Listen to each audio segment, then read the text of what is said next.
Founded in 1729, Arlington Street continues today as a gathering place for progressive people of faith in the greater Boston area and beyond. We are located at the corner of Arlington and Boylston Streets, across from the Public Garden in Boston, Massachusetts. Arlington Street Church, gathered in love and service for justice and peace. Here we have gathered to celebrate and sing, to find our power and connection with one another and with neighbors we have not yet met. To offer comfort in these tough times, to celebrate the joys we carry as reminders that the world is still full of beauty and life and love. It is good to be together, friends. So good. My forced leave for health reasons this summer afforded me more time than I usually have to dwell on some of the deeper dive news stories of deportations, imprisonments, families torn apart, and more vulnerable groups targeted to have their already compromised rights stripped away. Don't worry, I also read some delightful novels and poetry. But that feeling of constriction, of limitation, of anxiety about who would be next and how things were going to unfold was very real. I know it was and is for many of you too. I was thinking about all of those things and all of you as I reflected on this month's worship theme of hospitality. It seems that in the US, at least, folks in New England and in the southern states share a deep connection with a particular symbol of welcome: the pineapple. When I was a newcomer in Boston in the early 1990s, I quickly lost count of the pineapple motifs on welcome signs, stenciled on walls, woven into the upholstery of colonial-era Unitarian Universalist churches I visited. Definitely not native to New England, but clearly a proud symbol. It was obvious that this stranger needed to learn some history. You may already know this, but the roots of the pineapple symbolism go back to the early 16th century, when colonial explorers from Europe were arriving on the shores of Caribbean islands. And they first encountered this strange-looking fruit that held incredible sweetness. The local islanders, the way they knew about that sweetness was that the local islanders offered pineapples to guests as a sign of welcome. The Europeans were charmed and delighted by the symbol and the fruit. So when they returned to their homes, the exotic symbol of the pineapple signaled the safe return of merchants and sailors, and of course, their wealth that came from the exploitation of those islands and their people. In Europe at that time, very few fruits were available, and they were only available for limited times of the year. The very wealthy were the only ones who could enjoy the fruit. The symbol of exotic excess and being able not just to have it, but to have enough to share it, the pineapple's lore took on a whole nother level on its travels around the world. Over the centuries of global trade and farming, the pineapple became more and more common, or at least easy to access. And its symbol of welcome continues to be important to many of the formerly enslaved communities that initiated that practice of welcome, as well as the many communities it's traveled to since. It seems that whomever discovered the fruit initially and then decided to share it as a sign of hospitality understood something very powerful about the complexities of welcome. We so often show up in a new place with our fascinating flourishes and beautiful exteriors. And we can also come armed with prickly, rough skins when someone comes closer. We can get things wrong in devastating ways, as the colonial explorers did. We can also open up to growth and learning as we deepen relationships. Hospitality in much of the world tends to assume the presence of two parties, a host and a guest. And the host is the one who has both the power and the responsibility to make offers to the guest. The guest's obligation is to work within the host's framework to receive and honor what they've been offered. Being in a position to be a generous host has always been its own kind of status symbol, both as a privilege and as a virtue. The host holds the knife, the plate, the pineapple, the table itself, and their generosity is to be commended. The guest's role is to honor their host by enjoying the fruit, maybe marveling at its sweetness. It's on the host's terms that the things are offered or not offered, and more in our so-called hospitality industry, what is offered depends on the status or wealth of the guest. Airport lounge? Not without proper status. A hotel room that is quiet? That will be an extra fee. Need space on the airplane for long legs, a larger body, a bag, or to breathe? All are graciously available to you for a price. Though our faith communities have tried to offer and practice a different kind of hospitality, to offer welcome and inclusion from deep places of spirit, it's hard even for us to escape the norms we've become accustomed to. We assume the traditional role of host even when we yearn for something different. Our efforts at being inclusive fall down on the limits of our ability to understand our guests, to make our own faith understandable to those who might join us. We certainly try hard, and I wonder if we too might work toward a different frame for notions of hospitality. In 2004, my family made our first journey back as a group to Iran since we left after the Islamic Revolution in 1979. We were visiting family we hadn't seen in over 20 years, and we were feted and feasted at every home we visited. It was a glorious reunion. We were humbled by the luscious mounds of food and the good cheer that greeted us, even when circumstances made us arrive hours later than expected, or a severe sinus infection made us less than charming company. My Iranian father, now of blessed memory, was our tour guide, and we knew him from our life in the US to be someone who was very susceptible to the charms of strangers, especially men who complimented his intellect or his poetry.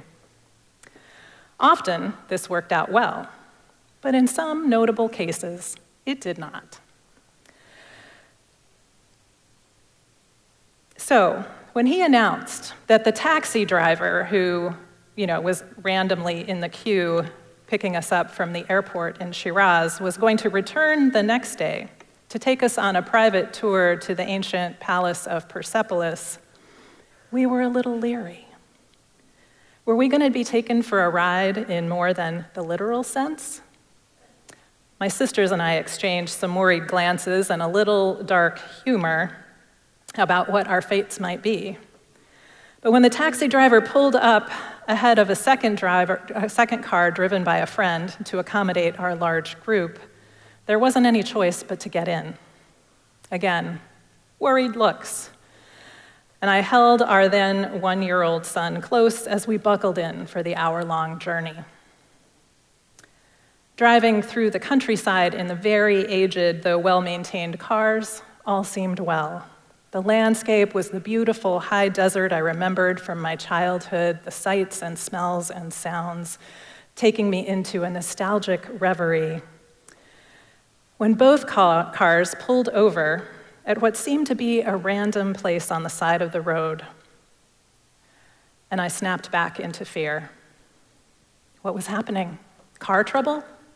My father was our only fluent Persian speaker in the group, and he seemed to think this was perfectly all right. That was a little comfort. We all piled out of the cars, standing on a grassy shoulder of the road, while my father chatted happily with the drivers. Within a few minutes, the trunks of both cars popped open. A big carpet came out and was laid on the grass. Ceramic dishes, real silverware, glass teacups passed around. And then big pots of stew and sheets of traditional flatbread emerged. We were having lunch. A full, real meal prepared by our driver's spouses early that morning and somehow kept warm during the drive. Oh, yes. A private tour here meant more than just getting us from point A to point B. These men weren't just drivers with a destination. They were hosts offering us a full experience of care. Our frame of reference was the exchange of payment for services from strangers, nothing more, nothing less. And while, of course, those drivers did expect to be paid as agreed, their idea of their job was to provide an experience of comfort and welcome and community. Hassan and Jamshid joined us in conversation over lunch, told us about their families, shared their own memories of the ruins. We were not any longer in separate roles. We were companions for the day, meant to know each other. Humbled by their generosity, embarrassed by my own cynicism, all of our hearts and minds grew a lot that day. It turns out that the Latin root of our word hospitality, hospice, originally meant both guest and host. No difference between the two. Anglican writer Sam Wells points out that the better term for both hospitality and for our efforts in faith communities to offer inclusion is common discovery. It's not, you can belong in my club because I'm generous. It's, being with you is showing me there's something beyond us both, toward which we're heading, and to which I'm realizing you might be closer than I am. Let's make our way there together. The holy opportunity isn't to be the one offering the invitation or helping someone become more like us. It is to become sacred companions. Now, if sacred companionship sounds a little too lofty for you, it may be comforting to know that it doesn't have to be that intense, at least not at first. Behavioral scientists Maya Rosenyak-Milon and Erica Boothby have found evidence that the strongest connections between strangers are built when we can engage in playful, imaginative banter together, creating a shared world unique to our encounter.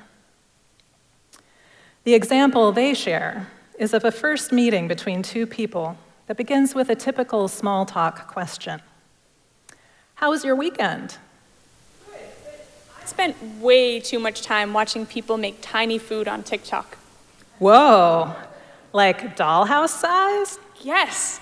If you want to learn how to make lasagna in a bottle cap, let me know. That's hilarious. We could organize a tiny food potluck and fit the entire spread on this coaster. And we'd need tiny furniture too. Should we ask that guy over there wearing Carhartt to build it? It starts like that, just a silly little exchange. A shared world is built, imagination takes flight. Their research has shown that relationships that include building this kind of shared reality feel closer and experience the relationship as more supportive. They're more able to meet the challenges of the world because they already have a practice of creative imagination together. The work of mutual aid that got amazing traction during COVID and now is needed more than any of us might have wished does just this on a really practical level.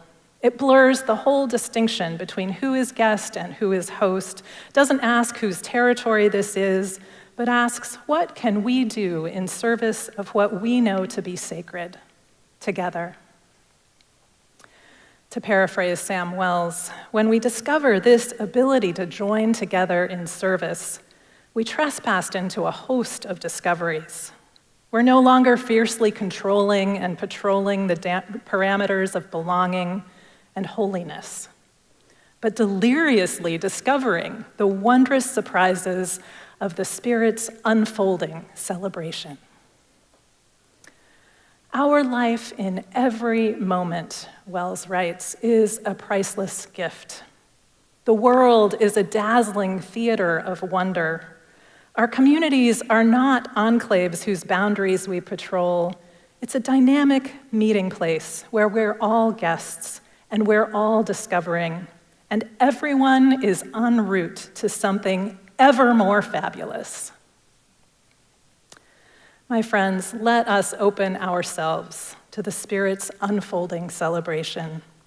Stretch our ideas of belonging into the reality of becoming, connected, supported, seen, side by side, building the world we dream. Amen.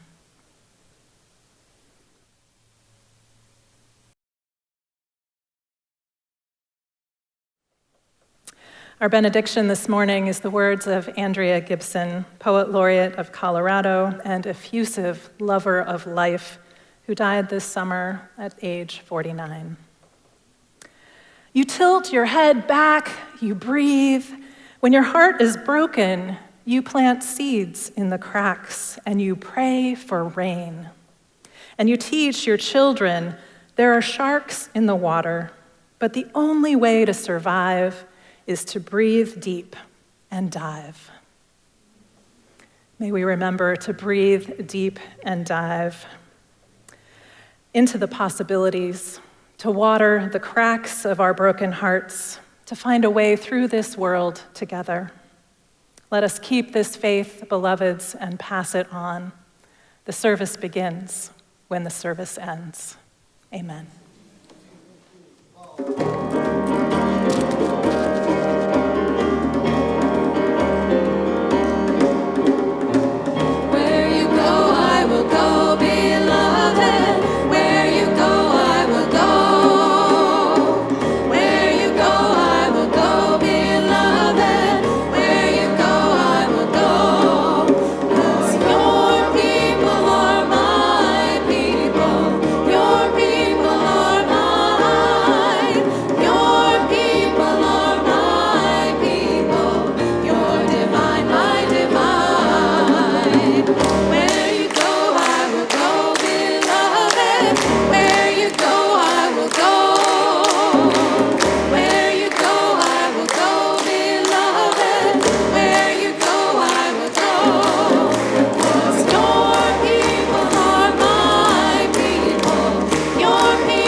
We are located at the corner of Arlington and Boylston Streets, across from the Public Garden in Boston, Massachusetts.